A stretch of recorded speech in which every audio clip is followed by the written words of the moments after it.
It's time to get all set for Sunday, a podcast for busy and distracted Catholics with your hosts, Scott Williams and Jeff Traylor.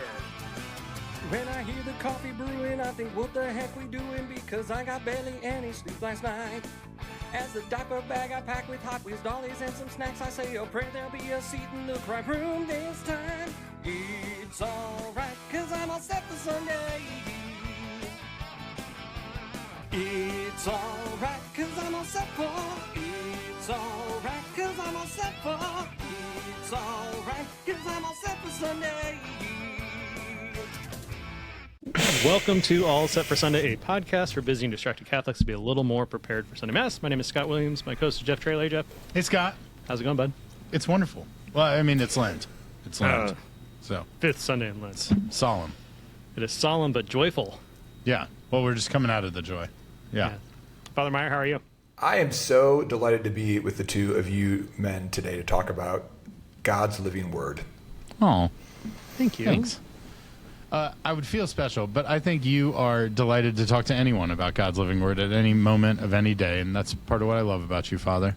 Aw, thank you. Yeah. So how about you, Scott? How you been? Pretty good. Yeah? My son got baptized. I know I saw it. It was On awesome. Sunday? I was hoping you'd bring it Praise up. the Lord. Yeah. Yeah. That is it was amazing. fantastic. Yeah. He did real good. Who are your Yeah. godparents? The godparents of your son? Will and Claire Schott. Oh, okay, yeah. Do you know them? Well, I know the shots from the South Side when I was at OLG. There's Yeah. a handful of them. Yeah. There's a lot of them. Will's the oldest of one of the crews. But yeah. Okay. They did great. They answered all the Praise God. questions appropriately. Will is built for baptisms because he can reach. He's a very tall gentleman, long arms. He can reach the Easter candle, so it's always Yeah, he is. good. If I remember, he was really good at high jump. He was a Yeah. state champion. Shout all out good. state champ Will Schott. Shout out to all track and field current, for any high school listeners, or former track and field athletes who are listeners. Let's go. Shout out to them indeed. Yes. Okay. Back to you, Woohoo. Jeff. All four of you that get excited. All right. Oh, is it back to me? Are we starting? I think so. I just didn't have anything to add to that. Yeah.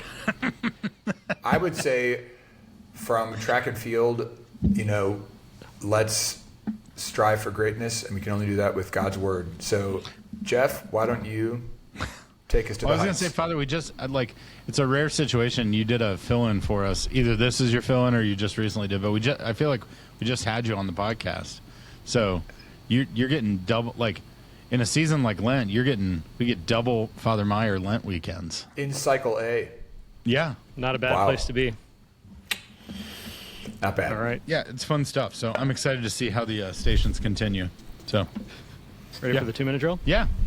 It is the fifth Sunday of Lent, third scrutiny for those who are tracking the scrutinies. Yes. I do love the scrutinies. I'm a big fan. It always just makes me super happy. I get all teary-eyed at Mass when the Old scrutinies Jeff. are going on. Jeff, big scrutiny guy. Yeah, huge. Just watch people come to the church, man. It's It exciting. is beautiful. So our first reading comes from Ezekiel chapter 37. So Zeke.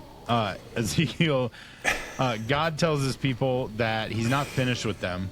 Even though everything looks dead and buried, he promises he's going to open up the graves. He's going to raise them up. He's going to bring them back home. And the heart of this passage is about hope, that the Lord will put his spirit within them so they can live again. And it's basically God telling us, hey, the situation may look impossible, but that's my specialty. Yeah. I got impossible covered. Nothing is impossible with God. Our responsorial psalm, with the Lord there is mercy and fullness of redemption. Another banger. I started reading it earlier and I was like, I don't know. How's it go? Oh man, you're gonna make me sing it. Okay, never It's mind. I just remember the very I very much recognize this. The in fullness of redemption. I wouldn't I have classified banger on that. Oh yeah. Yeah, I don't know if I'd call that a banger. This is for me, man. Listen, the definition for banger, we have to remember, it has nothing to do with quality or what the message is or whatever. It's I can close my eyes and think of a cantor singing it. Yes. So Jeff Traylor, banger, approved. But there is a voting system, and 2 people say no, and 1 person says yes. We don't have a voting system. Got one right here. Well, I'm in charge of 2-minute drill. Banger this week. Sponsor of Psalm 130. Rack it, everyone. All right. Our second reading then comes from Romans chapter 8. St. Paul drops, he puts a very sharp contrast here for us between life stuck in the flesh and life animated by the Spirit. How on our own, we cannot please God. Like, we can't do that on our own. But if the Spirit of Christ dwells in us, then we can please God, right? And then we truly belong to him. And it's the same Spirit that raised Jesus from the dead. That's the Spirit that'll give us life in our mortal bodies. So this isn't just, hey, like, if you just work really hard, you can be a good Christian. No, it's about the resurrected power that lives in us, right? And that Spirit that lives in us, which is way better than having to think that we have to do it all on our own, for sure. Thanks for that. There's an Instagram guy that he's a cantor, just cantering out some Catholic bangers right now. Oh, really? Oh, it's really good. Nice. I think I sent you one. Oh, you did. And then our gospel, this is one of the great reliefs, I hope, of Father Meyer being on the podcast twice. Father, short form, long form? Short form, please. Whoa. What a gift. Nobody, so our listeners don't have to listen to me just muscle through it again. All right.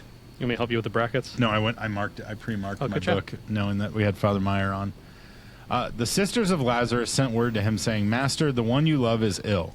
When Jesus heard this, he said, the illness is not to end in death, but is for the glory of God, that the Son of God may be glorified through it. Now Jesus loved Martha and her sister and Lazarus. So when he heard that he was ill, he remained for 2 days in the place where he was. Then after this, he said to his disciples, let us go back to Judea. When Jesus arrived, he found that Lazarus had already been in the tomb for 4 days. Oh, no, I did lose it. Oh, when Martha had heard that Jesus was coming, she went to meet him, but Mary sat at home. Martha said to Jesus, Lord, if you had been here, my brother would not have died. But even now I know that whatever you ask of God, God will grace you. Jesus said to her, your brother will rise. Martha said to him, I know he will rise in the resurrection on the last day. Jesus told her, I am the resurrection and the life. Whoever believes in me, even if he dies, will live. Everyone who lives and believes in me will never die. Do you believe this? She said to him, yes, Lord. I have come to believe that you are the Christ, the Son of God, the one who is coming into the world. When she had said this, she went and called her sister Mary secretly, saying, the teacher is here. The teacher is here asking for... Oh, nope, I got out of the brackets. Mm-hmm. Sorry. It's okay. You're doing great.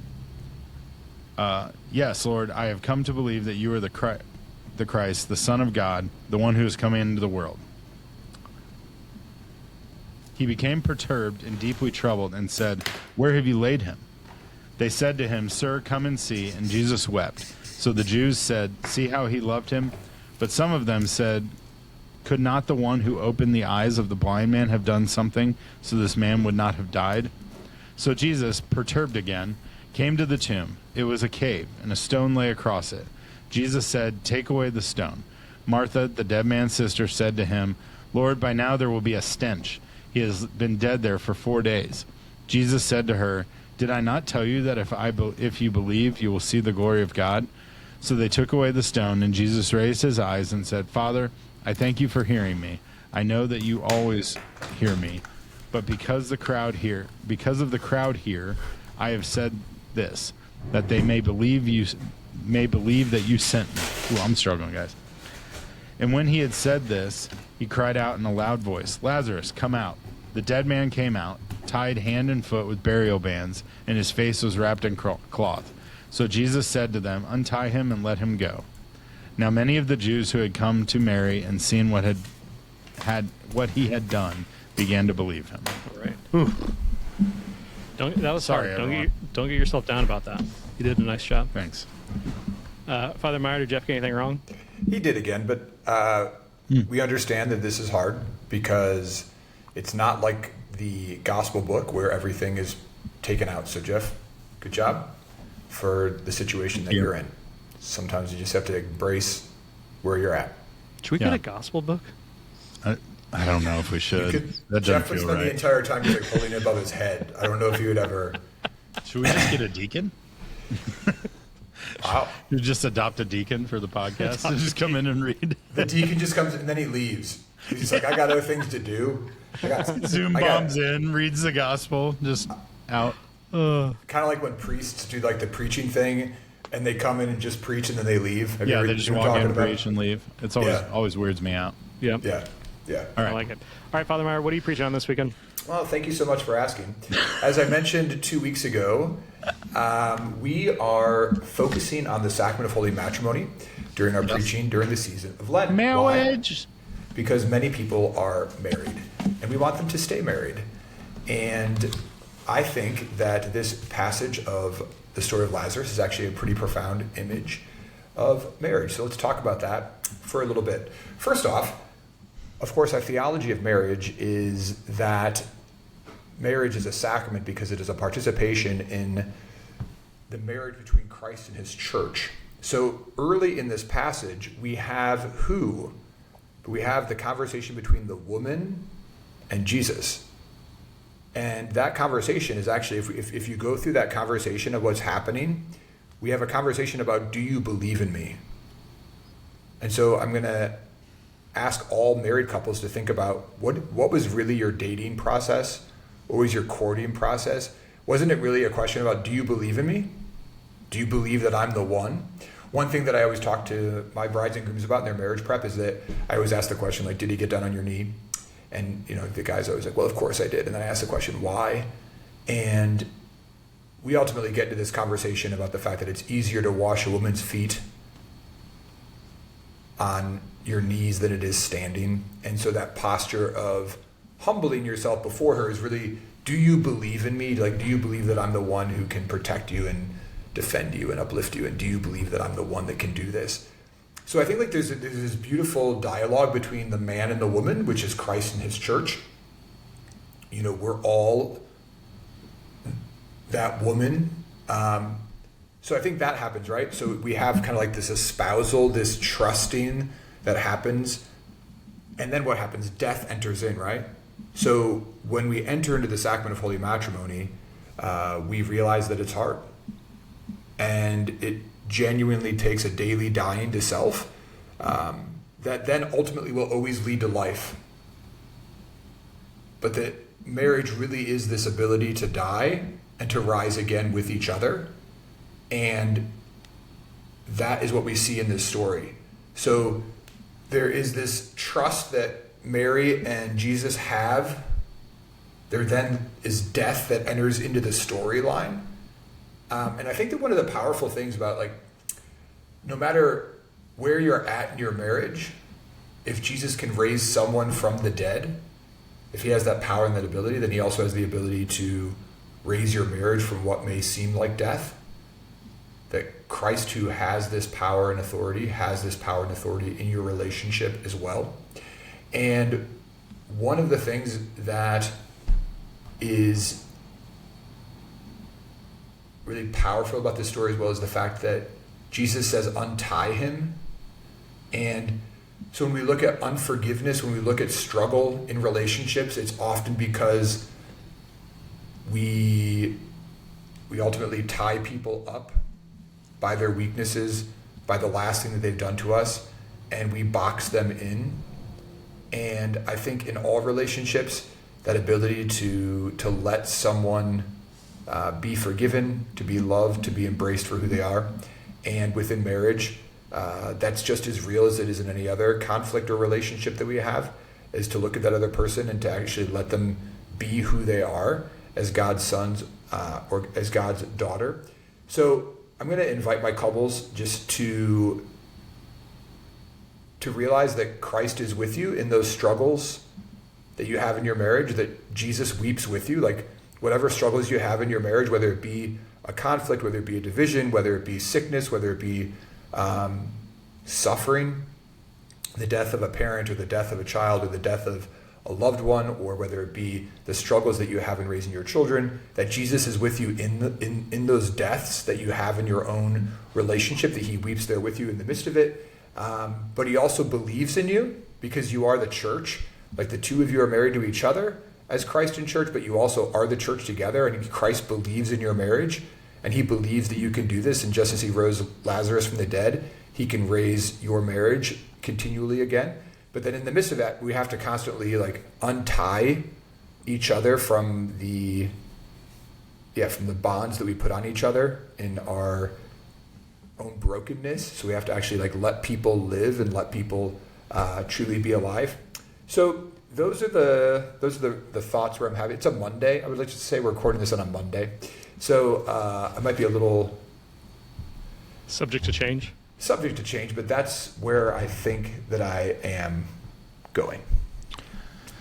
I love it. When you, and this is I love that you do this, but when you have a theme like this that you're doing here during Lent, right? How do you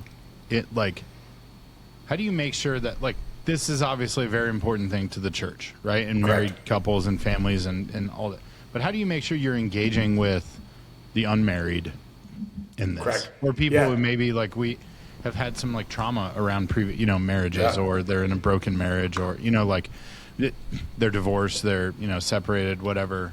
How do you make sure that this doesn't feel isolating? Not that that's not okay, but I'm just curious. I know it's something I'm sure you've thought about. Yeah. So when I preached on the women at the well 2 weeks ago, I remember when I was getting to some of the specifics, I spoke in general about the marriage that Christ has with the whole church, and I intentionally went through and I was like, for some of you, I want you to have gratitude in your heart right now for your husband or your wife who is no longer with us because of their death and their passing. For those of you who are not married and desire marriage, I want you to, reflect upon the desire that you have for the sacrament. For those of you that believe, God is calling you to be a priest or religious, I want you to think about the church or about Christ. And for those of you who are married, I want you to think of your spouse. So I try to address those issues in a broader sense. I'm not just to mention that. I also do think though, Jeff, it is important. I think every priest probably at least once a year preaches a homily about vocations or the priesthood or the religion, which actually is speaking to 1% of your population, and we all think that that's normal, and yet 90% of the people in the pew are married, and we don't actually talk about marriage very much. Yeah, no, that's a good point. Yeah, I was going to say it's not preached on terribly often at all, but and if you get marriage right, then everything else kind of takes care of itself. Vocations will increase, children will know Jesus. So there's that quote in the Catechism, and I quote it quite often, my wedding homilies, but also in just marriage is the building block of society in the world, and the well-being of society in the world is caught up in the well-being of marriage.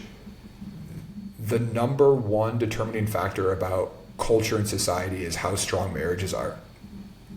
There is no argument about that. And so I think we as preachers, we often try to talk about in a generic sense, virtue and goodness and the things of the church that can apply to everyone.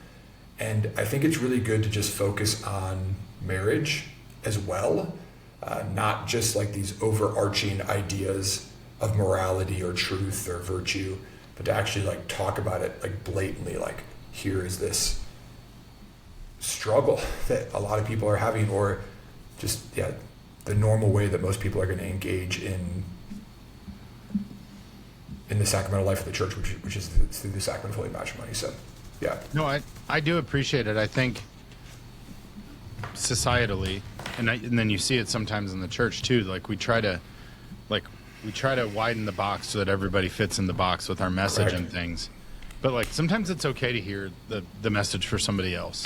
It's a good thing to learn, or it's a good thing to process, or to think, how does this apply for me? So I I'm a big proponent of we should dig more into the details. If I'm going to give a really strong homily about going to confession, well, 20% of my congregation goes to confession all the time. Mm-hmm. So do they feel left out? No, hopefully they're going to apply that to themselves in another way. If I preach an amazing homily about the stations of the Eucharist, hopefully 90% of my congregation already knows that.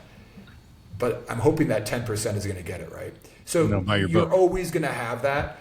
But I do think that there is this thought of, I think that people who clearly have had genuinely trauma experiences in marriage and things like that, I think they understand, they want good marriages. There's a woman I know particularly who genuinely trauma marriage, and when these past few weeks I've just kind of kept my corner of my eye on her, and she's actually nodding her head. Like she sits at mass with her daughter. She wants her daughter to hear this. So I think they want what's best. So yeah, those would be my thoughts on it. But anyways, Lazarus, marriage, let's go. You do an awesome job of really, I think, setting a strong foundation of faith. So like, I think the way that you talked with in marriage prep, preparing people for marriage, I remember you mentioning before, like your parishes take a really unique proactive step in the world of like baptism prep, where you go and visit with the families in their home. What are things that you do for married couples to keep that sacrament strong after they get married? And like this homily, obviously a really good step in that, but are there foundational things that you do as a pastor to strengthen that after? Yeah, so thank you very much for asking. Hey, you're welcome.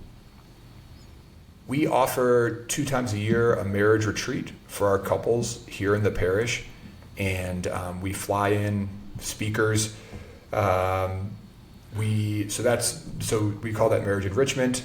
We are very, very big on doing blessings at masses for 25, 40, 50 years of marriage, and we use that as an opportunity, like part of like the ritual that we use.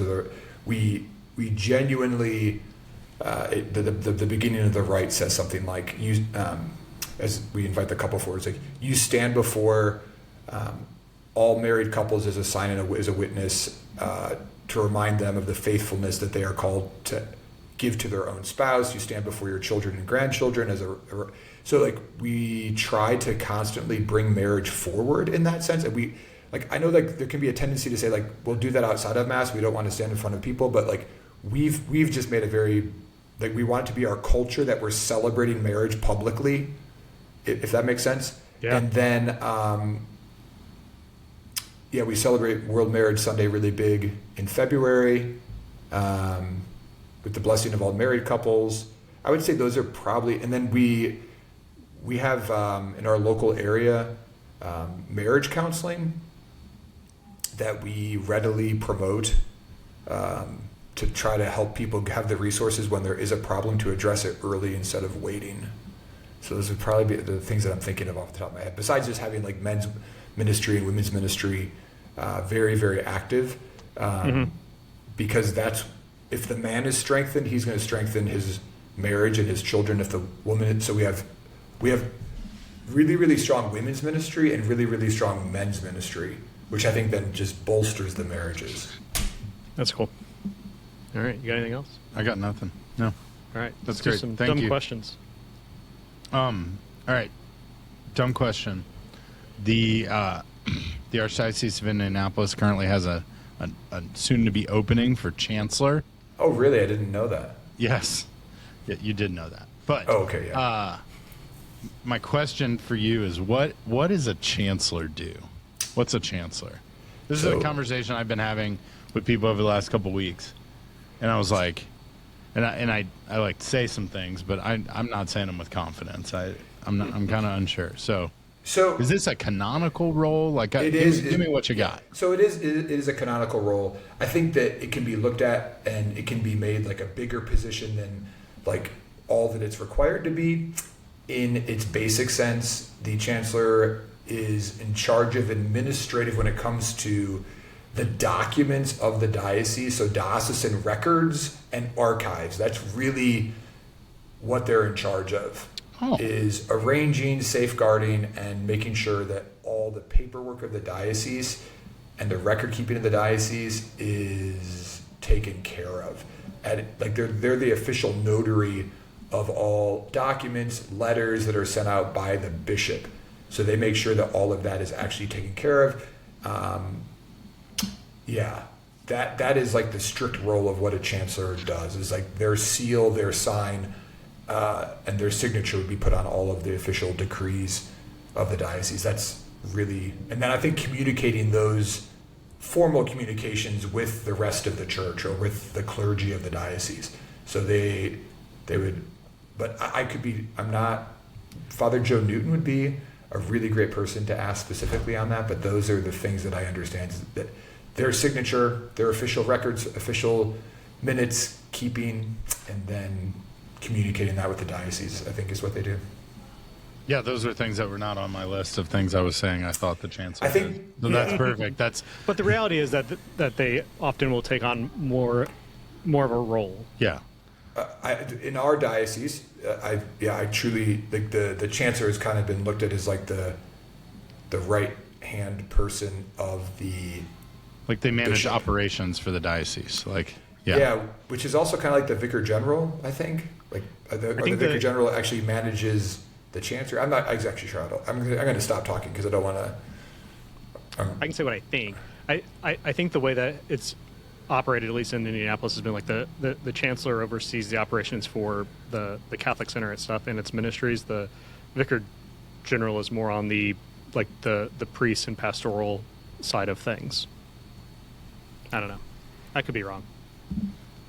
all right. There's a separation of duties there, Sure. But a Chancellor traditionally, at least for our experience, but I think in the U.S. is a lay person, correct? But it could be a priest. It can be a priest, correct, but Okay. it also can be a layperson. But a vicar for clergy cannot be. yeah, or judicial vicar. Yeah, Or the Vicar General. the Vicar That's General it. can't. That's a priest. Couldn't have a lay person as your Vicar General, right, Father? Correct. Because they're a vicar. Okay. All right. Here's my second. This is less dumb questions, more. I would dumb just like to say statements. that Thomas More Oh, was Sir the Thomas More. Chancellor of England. yeah. So the word chancellor is also not just a church word. It's more than that. So under King Henry VIII, he also was the chancellor. So there you go. The more you know. how'd that work out for him? Oh my gosh, the more you know. That was really good. Maybe you, we should Moore. maybe you Oh, should move I get maybe it. you should move to Mooresville. Where St. Thomas More is. Nothing like some creative church naming. Yep. I learned over the weekend we have a new bishop from the Archdiocese of Indianapolis. We do. Did you hear about this? No, I have not heard this. From the Benedictine monks of St. Meinrad, Father Godfrey was just named the Bishop of Belleville, Illinois. I have not heard this. Yeah. It was just, I saw a posting about it over the weekend. So Yeah. there you go. Look at, I like when I can break some news to you, Father. This is great. But anyway, that's exciting. I had Father no Godfrey. idea. Yeah. I did not study at St. Meinrad, so I'm not as I think I might know who he is. Where did you Yeah. study, Father? I studied at St. John Vianney Seminary in St. Paul, Minneapolis, and then I was at the Pontifical North American College. Where's that? In North America? It's an extraterritorial property of the Vatican. Where is it? What's it? Where does it sit? On extraterritorial property. And then Really high up. on a hill, Yeah. on the Janiculum Hill. So that's Where's where that the hill? Like the hill is the property of the Vatican, and the Got it. Vatican is surrounded by property owned by Italy. This is good. This is a lot of tiptoeing. This is perfect. Anyway, I'm not giving in to the Father Timurchiscala. no. I was just waiting for the accent to come out.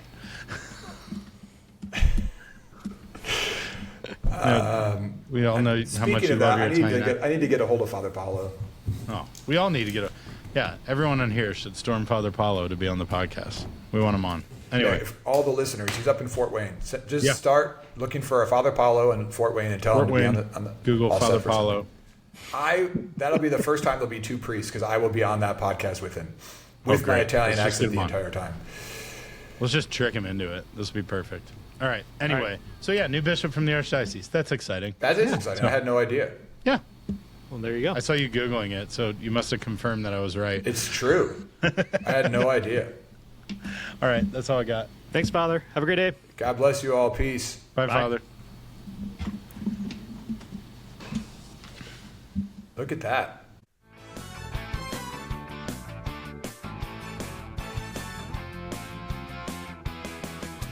It's alright, cause I'm all set for. It's alright, cause I'm all set for. It's alright, cause I'm all set for Sunday.